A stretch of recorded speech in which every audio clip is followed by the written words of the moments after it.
السلام علیکم ورحمۃ اللہ وبرکاتہ۔ آج بات ہے شب قدر پہ۔ بسم اللہ الرحمن الرحیم۔ رب اشرح لی صدری ویسر لی امری واحلل عقدۃ من لسانی یفقہوا قولی۔ یہ رات 1000 مہینوں سے کتنی زیادہ افضل ہے، اس کا علم صرف اللہ تعالیٰ کو ہے۔ رمضان کی راتوں میں ایک رات شب قدر کہلاتی ہے، جو بہت ہی خیر و برکت والی رات ہے، اور جس میں عبادت کرنے کو قرآن کریم سورۃ القدر میں 1000 مہینوں سے افضل بتلایا گیا ہے۔ 1000 مہینوں کے 83 سال اور 4 ماہ ہوتے ہیں۔ گویا اس رات کی عبادت پوری زندگی کی عبادت سے زیادہ بہتر ہے، اور 1000 مہینوں سے کتنا زیادہ ہے یہ صرف اللہ ہی کو معلوم ہے۔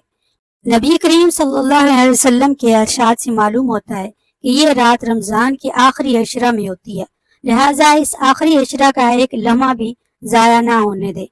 5 نمازوں کو جماعت سے پڑھنے کا اہتمام کریں، دن میں روزہ رکھیں، رات کا بڑا حصہ عبادت میں گزاریں، تراویح اور تہجد کا اہتمام کریں، اللہ تعالیٰ کا ذکر کریں، اپنے اور امت مسلمہ کے لیے دعائیں کریں، قرآن کریم کی تلاوت زیادہ سے زیادہ کریں۔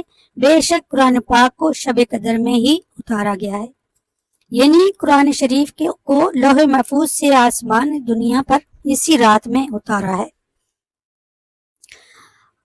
آپ کو کچھ معلوم بھی ہے کہ شب قدر کیسی بڑی چیز ہے، یعنی اس رات کی بڑائی اور فضیلت کا آپ کو علم بھی ہے، کتنی خوبیاں اور کس قدر فضائل اس میں ہیں۔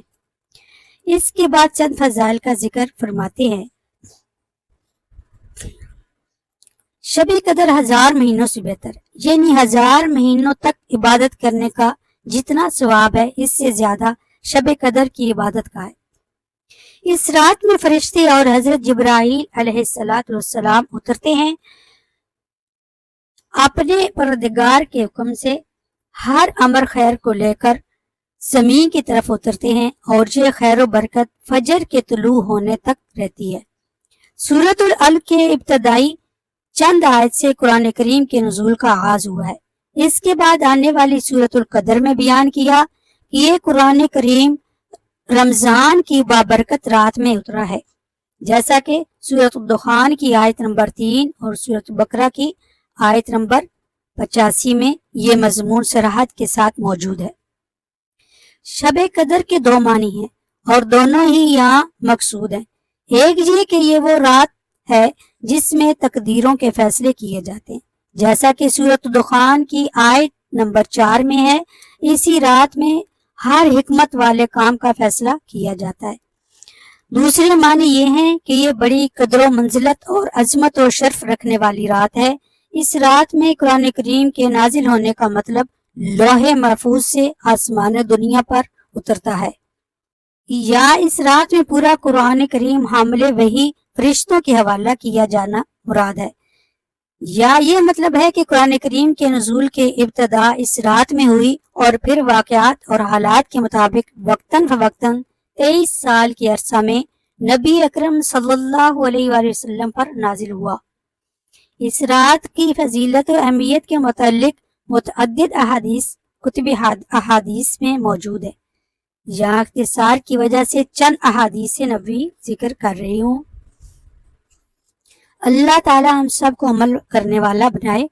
رسول اکرم صلی اللہ علیہ وسلم نے ارشاد فرمایا، جو شخص شب قدر میں ایمان کے ساتھ اور ثواب کی نیت سے عبادت کے لیے کھڑا ہو، اس کے پچھلے تمام گناہ معاف ہو جاتے ہیں۔